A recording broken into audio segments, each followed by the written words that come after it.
Usted está en sintonía de Enlace Regional.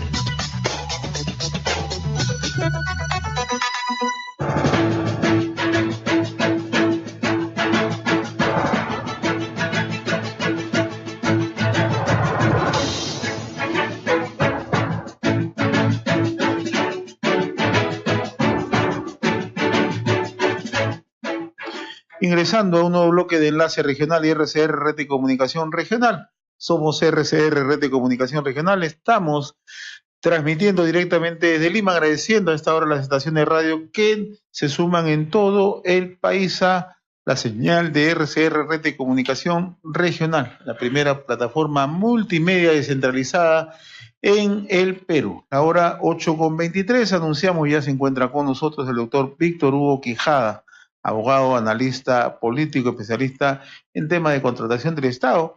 Queremos con él un poco analizar la cuestión de confianza solicitada por el Ejecutivo del Congreso. Desde ayer se inició el debate, muy temprano la presentación del presidente del Consejo de Ministros, y queremos un poco para que nos ayude a ver si es posible que se otorgue esta confianza y cuáles serían probables escenarios. Qué gusto saludarlo, mi estimado doctor Víctor Hugo Quijada. ¿Cómo está, José? Buenos días y un saludo a todos los seguidores.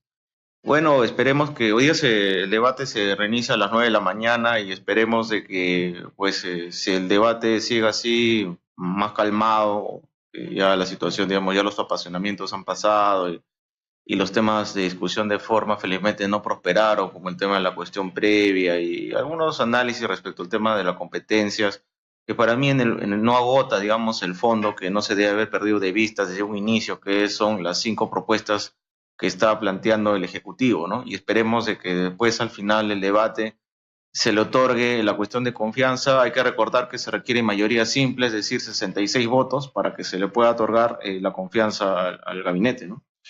Ahora, muchos han observado que el discurso del presidente del Consejo de Ministros ha sido sumamente morigerado, un discurso que no atacó ya de manera frontal como sí ha venido ocurriendo días atrás, ¿no? De parte del propio presidente, del propio premier, del Solar, ¿no? Pero esta vez el discurso ha sido más tranquilizador.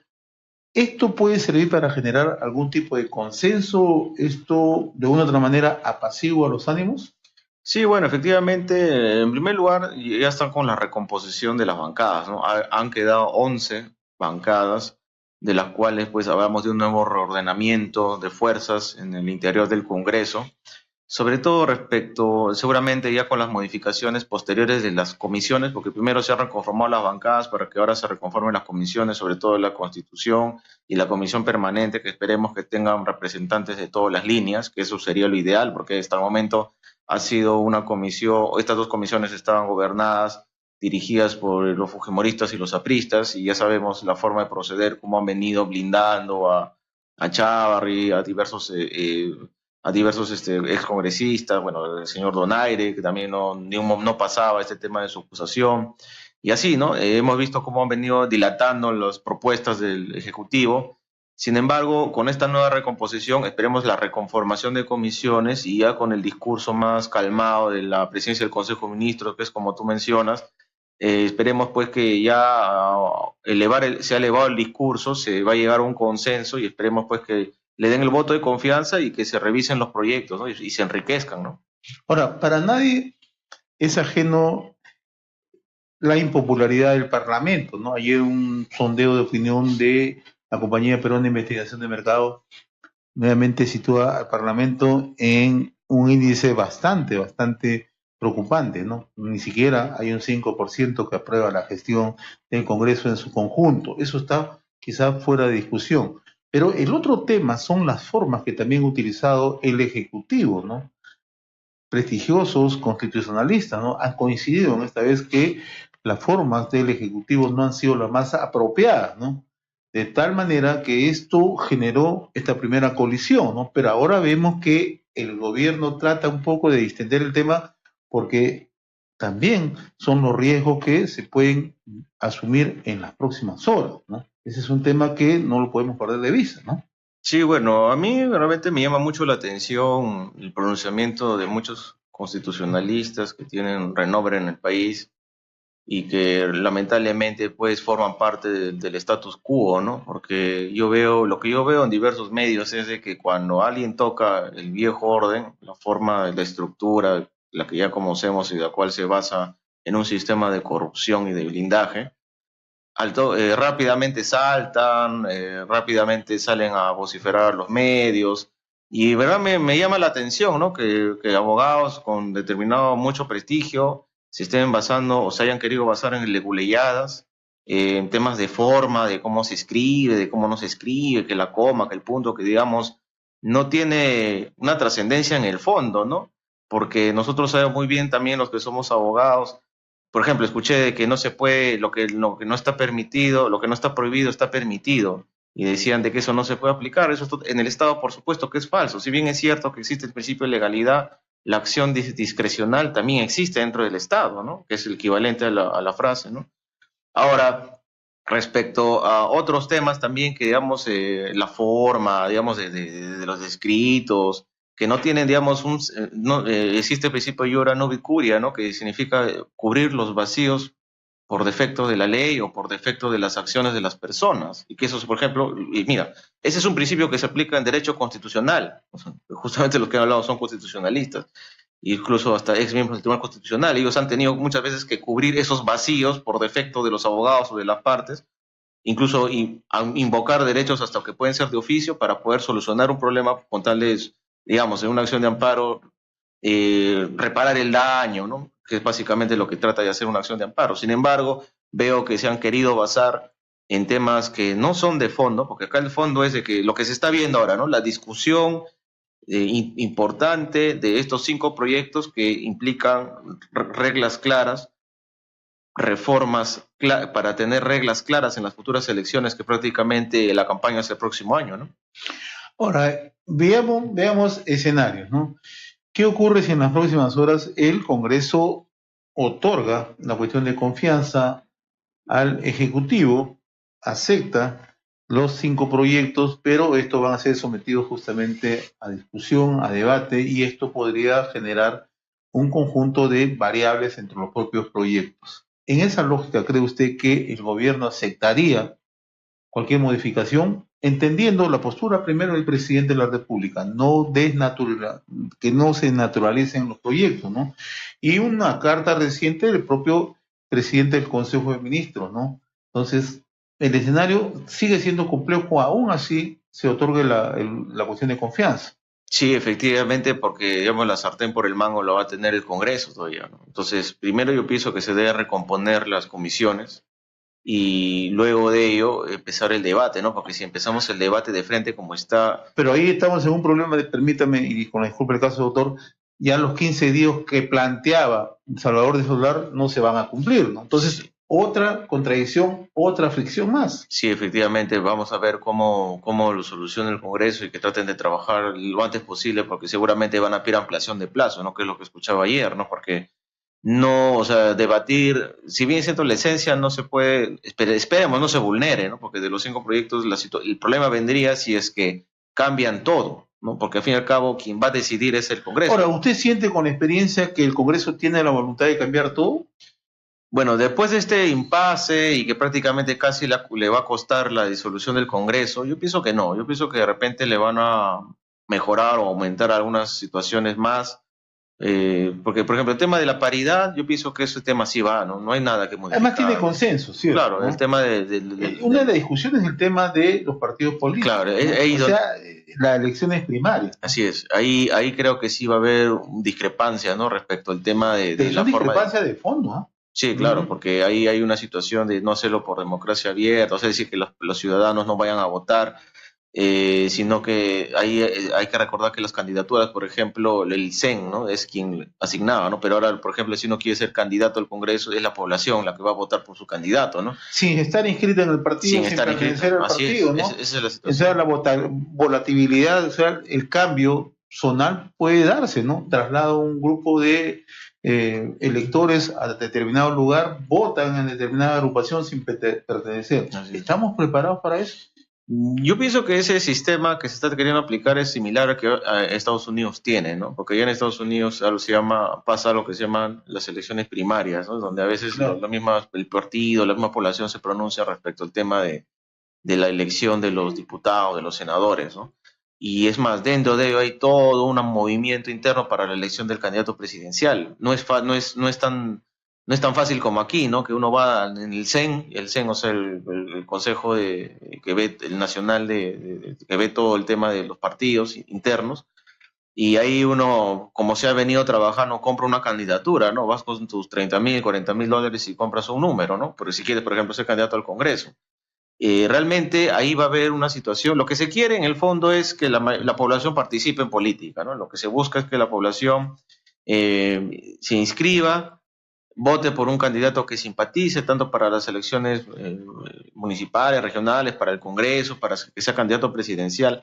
Pero sí coincido contigo en que no sé qué tan preparados estemos para ese tipo de democracia, ¿no? ¿En Porque, dónde está la militancia? Porque en realidad no todo garantiza que sea militante, claro, ¿no? efectivamente, ¿no? Ahora, la organicidad política también se pierde, ¿no? Sí, realmente la forma... Pues esos son los riesgos. En Sí. realidad, si uno apunta hacia la población no está en contra de las reformas políticas.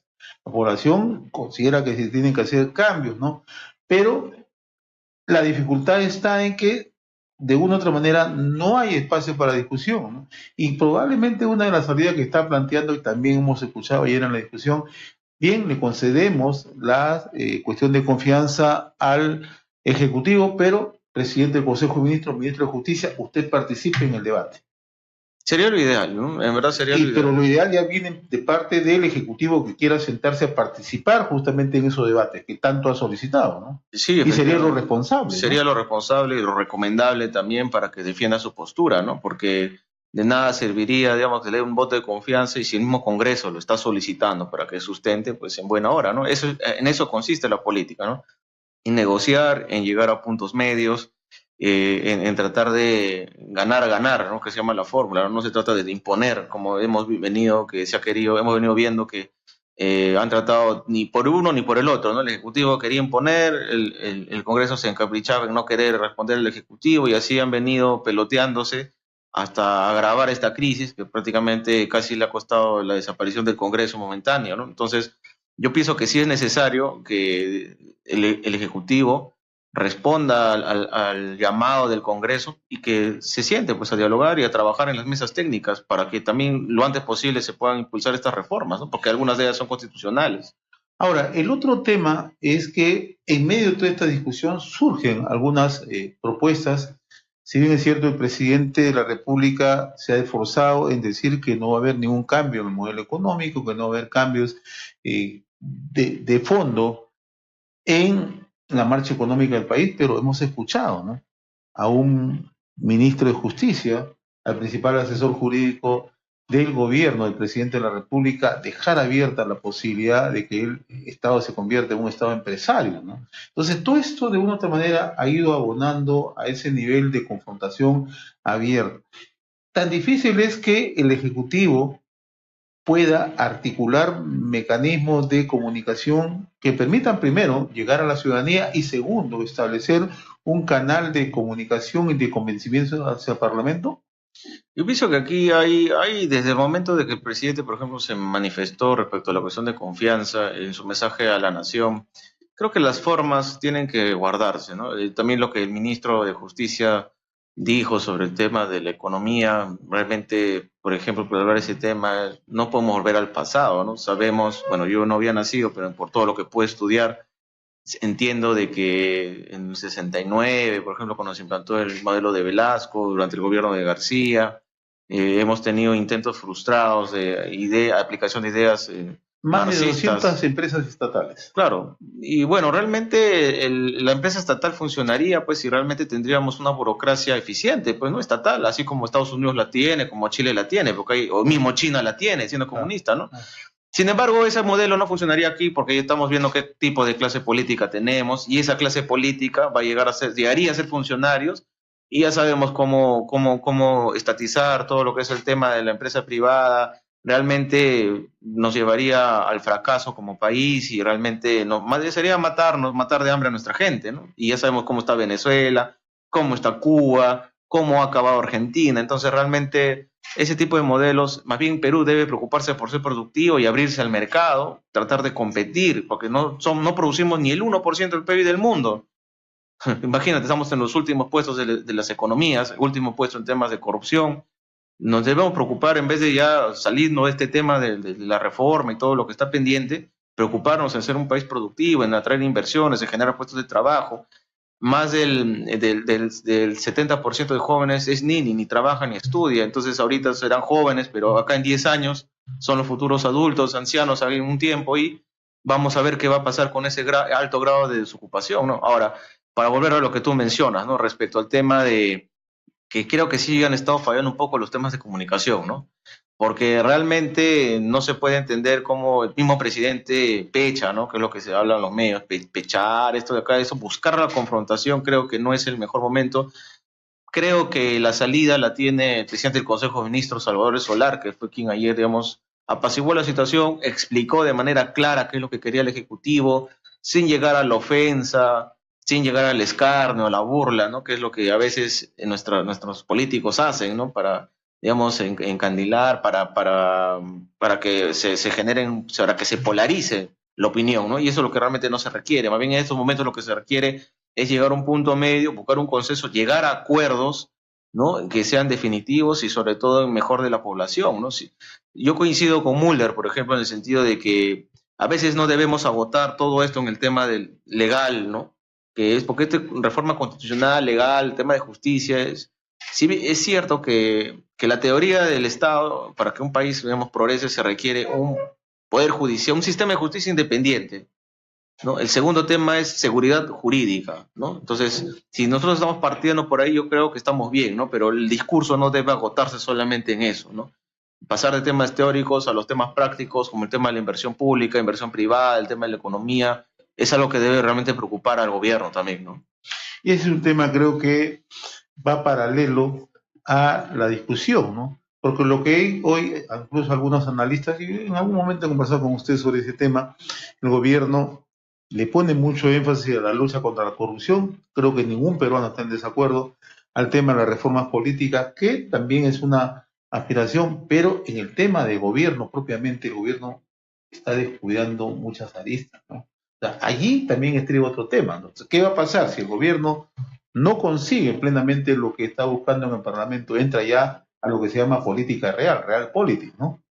Sí, bueno, realmente el discurso no puede solamente agotarse en el tema político legal, ¿no? Que es lo que hemos estado viendo, ¿no? Las discusiones, que si bien cierto es bonito para la discusión política, para la discusión diaria en las radios, en los medios, ¿no? Porque, digamos, normalmente en el Perú en los últimos años no se ha visto este tipo de discusiones de fondo sobre temas de cambiar el sistema, de elecciones, ¿no? La forma de cómo se están eligiendo las autoridades, pero realmente debemos llegar, yo pienso, a un punto ya agotado el discurso, aprobada la confianza, impulsada las reformas, en que el gobierno debe impulsar sus sectores, ¿no? Ya tenemos la inversión pública prácticamente paralizada, la inversión privada por debajo del cero, y eso salió en un programa en el fin de semana, ¿no? El tema de la exportación, no estamos impulsando, el 80% de las exportaciones son materia prima, el 15% es agroexportación y el otro 5% es otro tipo de industria. Ahora, de ese 80% no estamos impulsando los proyectos mineros más importantes, por ejemplo, como Tía María, y es un tema de voluntad política, ¿no? Es un tema de voluntad política. Acompañamiento y decisión política. Claro, efectivamente, ¿no? Hay un tema de gestión, un tema de voluntad política, que realmente, pues, como dijo Müller ayer, ¿no? Las reformas, los cambios en el papel no le va a dar de comer a la gente, ¿no? Y eso es algo que el gobierno no debe descuidar, ¿no? Claro, porque hoy la gente está, un sector de la población está pendiente de lo que ocurre en el Parlamento, pero la agenda real se ha perdido de vista, ¿no? Sí, efectivamente, los temas de fondo en general, desde que PPK ingresó al gobierno y ante esta confrontación con Fuerza Popular, que en verdad es ilógico, ¿no? Porque uno buscaría confrontación con la izquierda, ¿no? Que digamos serían la oposición, pero la misma derecha es la que se ha venido desgastando y agotando todo estos casi 2 años y medio, casi 3, ¿no? En donde realmente, digamos, no se están tratando los temas, ¿no? Por ejemplo, el gobierno quiso impulsar de un inicio el tema de saneamiento, ¿no? Hablo de los grandes proyectos, de destrabar, etcétera, ¿no? Las grandes reformas tributarias, laboral, pero no se está viendo eso. Entonces, ¿cómo vamos a hacer para nosotros afrontar lo que se viene, ¿no? Estados Unidos con China entra a una guerra comercial, Perú no está dando la talla, no está preocupando en los temas de los puertos, no se está preocupando en la productividad ni el empleo, ni lo único que tenemos más o menos estable es el tipo de cambio, pero no se puede vivir de cifras macroeconómicas, que sí, Perú está en economía supuestamente en verde, que sí, que vamos a crecer 3%, pero estamos creciendo. Pero que es insuficiente. Es insuficiente, ¿no? Es insuficiente. Acuérdate que el año pasado, en pleno mundial, acuérdate que Perú subió en índice de pobreza, ¿no? Somos más o menos el 36% de la población está en extrema pobreza. Eso quiere decir que más del 36% de la población, que son más de 4 millones de peruanos, vive por debajo de los 950 soles, incluso para los estándares internacionales, con $1 diario, para que sepas más o menos en qué estamos, ¿no? Entonces, es algo que realmente el Ejecutivo debe preocuparse saliendo de este tema de forma, ¿no? Mi estimado doctor Víctor Hugo Quijada, siempre es grato conversar con usted y vamos a seguir conversando de este y otros temas de interés nacional. Muchas gracias por su... Muchas gracias a usted. Gracias. Estuvo con nosotros el doctor Víctor Hugo Quijada, fue nuestro invitado en esta parte del programa. Vamos a una pausa, regresamos con RCR, Red de Comunicación Regional. Pausa, volvemos. Usted está en sintonía de Enlace Regional.